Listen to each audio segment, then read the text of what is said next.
इस वीडियो के बाद आप एक्सप्लेन कर पाएंगे कि डेटाबेस में डेटा कैसे स्टोर होता है और कुछ अच्छी प्रैक्टिसेस को लिस्ट डाउन कर पाएंगे जिन्हें फॉलो करके हम डेटा को डेटाबेस में स्टोर करने के लिए टेबल क्रिएट कर पाएंगे। Welcome back to the second topic of this module. पिछले टॉपिक में हमने पढ़ा था कि डेटा डेटाबेस में स्टोर होता है। ये डेटा हमेशा एक टेबल के फॉर्म में स्टोर होता है। एक टेबल कुछ और नहीं बट एक अरेंजमेंट है डेटा का इन रोज एंड कॉलम्स।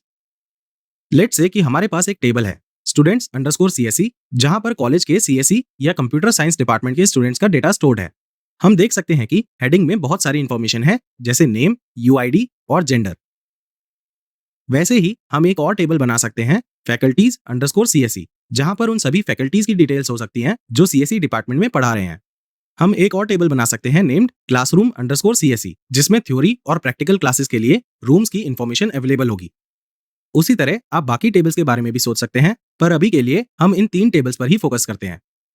इन तीनों टेबल्स में एक पर्टिकुलर कॉलेज से रिलेटेड इंफॉर्मेशन अवेलेबल है और इसीलिए ये सब एक सिंगल डेटाबेस में स्टोर होंगे जो है कॉलेज। तो चलिए हम इस टेबल को एज रेफरेंस यूज करते हैं और रिलेटेड टर्मिनोलॉजीज को समझते हैं। अब इन टेबल्स में जो कॉलम्स प्रेजेंट होते हैं उन्हें एट्रीब्यूट्स कहते हैं, जो स्पेसिफाई करते हैं कि वो किस टाइप की इंफॉर्मेशन को स्टोर कर रहे हैं। फॉर एग्जाम्पल, एट्रीब्यूट नेम में सिर्फ सीएसई डिपार्टमेंट स्टूडेंट्स के नेम्स होंगे। नेक्स्ट, टेबल के अंदर जो रोज होती हैं उन्हें रिकॉर्ड्स कहते हैं, जो एक पर्टिकुलर एंटिटी को रिप्रेजेंट करती हैं। फॉर एग्जाम्पल, यहाँ पे ये रो एक स्पेसिफिक स्टूडेंट की इंफॉर्मेशन को रिप्रेजेंट कर रही है। इन एट्रीब्यूट्स को टेबल बनाने से पहले डिफाइन करना चाहिए, लेकिन रिकॉर्ड्स को हम उनके रेडी होने पर ऐड कर सकते हैं। फॉर एग्जाम्पल, जब डिपार्टमेंट में न्यू स्टूडेंट्स आते हैं तब हम उन्हें as a new record add कर सकते हैं। हर एक रो की इंफॉर्मेशन स्टोर करते वक्त एट्रीब्यूट्स ये ध्यान रखते हैं कि कौन सी इंफॉर्मेशन कौन से कॉलम में जाएगी। ये सारे डेटा को ऑर्गेनाइज्ड और इजी टू फेच बनाता है। चलिए इस एग्जांपल को और एक्सपेंड करते हैं और समझते हैं कि डेटाबेस में डेटा कैसे स्टोर होता है। सपोज इस बार आपको एक कॉलेज के अलग अलग डिपार्टमेंट के स्टूडेंट्स की इंफॉर्मेशन को स्टोर करना है। इंफॉर्मेशन कुछ भी हो सकती है, जैसे उनका नेम, रजिस्ट्रेशन नंबर और जेंडर। इस वीडियो को पॉज करके सोचिए कि टेबल को यूज करके आप इंफॉर्मेशन को कैसे स्टोर करेंगे। आपने शायद सोचा होगा कि अलग अलग डिपार्टमेंट्स के लिए हम अलग अलग टेबल्स बनाएंगे, जैसे एक टेबल सिविल इंजीनियरिंग के लिए, एक टेबल मैकेनिकल इंजीनियरिंग के लिए और ऐसे ही दूसरे डिपार्टमेंट्स के लिए भी, जैसे हमने पहले इस वीडियो में किया था। पर यह अप्रोच इंफॉर्मेशन को स्टोर करने का बेस्ट वे नहीं है। हमें अलग अलग डिपार्टमेंट्स के लिए टेबल बनाने की जरूरत नहीं है, क्योंकि जो इन्फॉर्मेशन हम स्टोर कर रहे हैं वो सारे स्टूडेंट्स के लिए सेम है, जैसे नेम, रजिस्ट्रेशन नंबर और जेंडर। हम अलग अलग डिपार्टमेंट में पढ़ रहे स्टूडेंट्स की इंफॉर्मेशन को एक ही टेबल में स्टोर कर सकते हैं और इस टेबल का नाम होगा स्टूडेंट्स। बस इस टेबल में एक और एडिशनल एट्रीब्यूट होगा विच इज डिपार्टमेंट। अब लेट्स से कि हमें टीचर्स की इंफॉर्मेशन को स्टोर करना है, जैसे नेम, ईमेल और डेजिग्नेशन। क्या आपको लगता है कि हम टीचर्स की डिटेल्स को अपने स्टूडेंट्स टेबल में डाल सकते हैं? If you guessed no, you are right. Teachers की इंफॉर्मेशन को स्टोर करने के लिए हमें नया टेबल बनाना पड़ेगा, क्योंकि टीचर्स की जिस इंफॉर्मेशन को हम स्टोर करेंगे वो स्टूडेंट्स की इंफॉर्मेशन से अलग होगी। फॉर एग्जाम्पल, टीचर्स टेबल में हम ईमेल और डेजिग्नेशन स्टोर कर रहे हैं, जो स्टूडेंट्स के केस में नहीं है।